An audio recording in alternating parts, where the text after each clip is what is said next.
សន្តាប់រឿងព្រេងនិទានខ្មែរមុនចូលរាត្រីជាមួយនឹង Channel យើងខ្ញុំកុំភ្លេចជួយចុច Subscribe ម្នាក់មួយដើម្បីទទួលបានវីដេអូថ្មី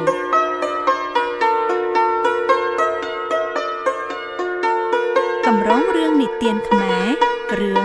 បុរសម្ចាស់ផ្ទះនិងបុរសសុំសំចតមាននិទានមួយដំណាលថាមានបុរសម្នាក់ទើបនឹងសង់ផ្ទះហើយថ្មីគាត់ជួនមានបុរសម្នាក់ទៀតចូលមកសុំសំណាក់នឹងផ្ទះនោះឯចៅម្ចាស់ផ្ទះក៏ព្រមឲ្យសំចតហើយនៅរួមគ្នាក្នុងផ្ទះនោះទៅចៅសុំសំចតលុះនៅបានយូរបន្តិចក៏រាប់អស់គ្រឿងផ្ទះគឺរនោតរនៀបរណបបង្កង់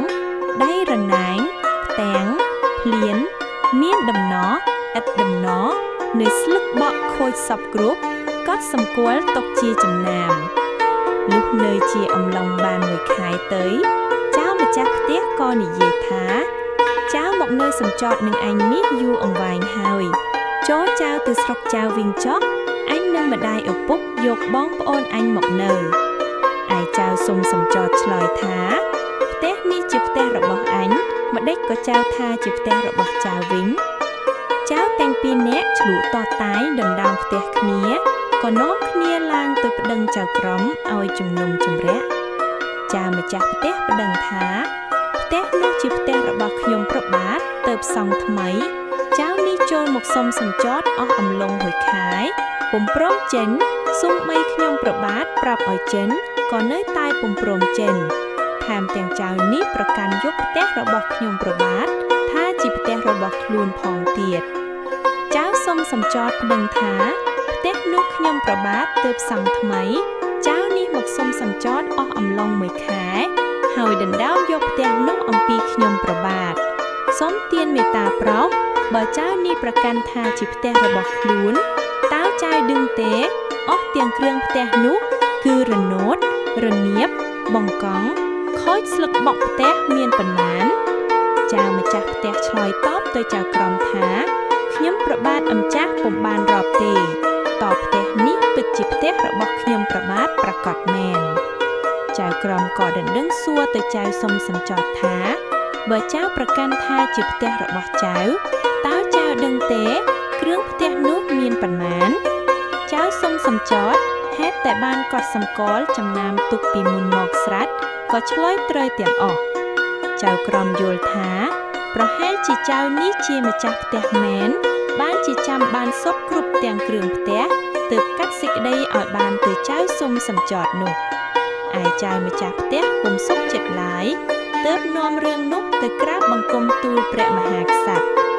ព្រះមហាក្សត្រទ្រង់ព្រះចិន្តាថាហេតុអ្វីក៏ចៅមួយនេះចាំអស់គ្រឿងផ្ទះសពគ្រប់ម្ល៉េះហើយទ្រង់ត្រាស់សួរថាចៅចាំគ្រឿងផ្ទះបានហ្មត់ចត់ល្អណាស់តែឯជើងសសរខាងក្នុងរណ្ដៅនោះតើមានអ្វីឬទេចៅសុំសំចតក្រាបបង្គំទូលថាគ្មានអ្វីនៅក្នុងរណ្ដៅទេទើបទ្រង់ត្រាស់សួរចៅម្ចាស់ផ្ទះថាបើចៅថាផ្ទះនោះជារបស់ចៅតើចៅបានដាក់អ្វីនៅជើងសសរខ្លះដែរឬទេចៅម្ចាស់ផ្ទះក្រាបទូលថារណ្ដៅខាងជ្រុងអាគ្នេយ៍នោះជាទីមានភពទុនជ្រាយទើបទូលព្រះបង្គំជាខ្ញុំយកឈើមួយកំណាត់ដាក់នៅបាត់សសរដើម្បីកុំឲ្យវាស្រុតទ្រង់ត្រាស់ថាបើដូច្នោះត្រូវទៅជីកសសរនោះមើលតើមានមុនឬទេលុះជីកទៅក៏បានឃើញកំណល់កលជើងសសរនោះទើបត្រាស់វិនិច្ឆ័យថាហើយតែផ្ទះនោះជារបស់ចៅនោះមែន